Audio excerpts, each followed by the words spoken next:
আজকের রেসিপি সম্পূর্ণ নিরামিষ পদ্ধতিতে মুগ ডাল দিয়ে মেথি শাক। এর আগের বারে আমি মেথি শাকের পরোটার যে রেসিপিটা দিয়েছিলাম সেটাতে আপনারা অনেক ভালোবাসা দিয়েছেন।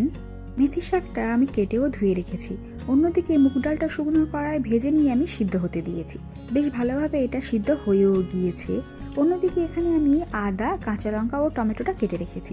এবারে একটা কড়াইতে আমি এখানে দিয়ে দিচ্ছি 1 টেবিল চামচ মতো সর্ষের তেল। তাতে আমি দিয়ে দিচ্ছি শুকনো লঙ্কা, তেজপাতা আর দিয়ে দিচ্ছি আমি এখানে 5 ফোড়ন। হলুদ গুঁড়ো দেওয়ার পর আমি আদাটা দিয়ে এটাকে একটু বেশ ভালো করে ভেজে নেব। তারপরে এখানে আমি দিয়ে দিচ্ছি কাঁচা লঙ্কা ও টমেটো। এটাকে আমি হালকা একটু ভেজে নেব। এটা ভেজে নেওয়ার পরে আমি এখানে দিয়ে দিচ্ছি লবণ। এখানে আমি 1 টেবিল চামচ মতো লবণ দিয়েছি। লবণটা দেওয়ার পরেও এটা আমি ভালো করে নাড়িয়ে নেব। এবার এখানে আমি দিয়ে দেবো ওই সিদ্ধ করে রাখা ডালটা। সিদ্ধ করে রাখা ডালটা দেওয়ার সাথে সাথে এখানে আমি মেথি শাকগুলোও দিয়ে দেবো। দিয়ে এটাকে আমি একসাথে একটু ভালো করে রান্না হতে দেবো। নিরামিষ দিনের জন্য এই ডালটা এই শীতকালে কিন্তু একদম পারফেক্ট। এদিকে আমার এটা বেশ ভালোভাবে সিদ্ধ হয়ে গিয়েছে। এটাকে না একটু শক্ত শক্ত করে নামাতে হবে, তবেই কিন্তু এর স্বাদটা আরও বেশি হবে। এখানে আমি এটাকে আরও ভালোভাবে নাড়িয়ে দিচ্ছি।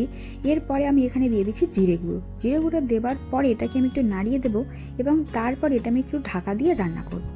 এখানে দেখুন আমার এই ডালটা হয়ে গিয়েছে। আজকের ভিডিওটা এখানেই শেষ করছি।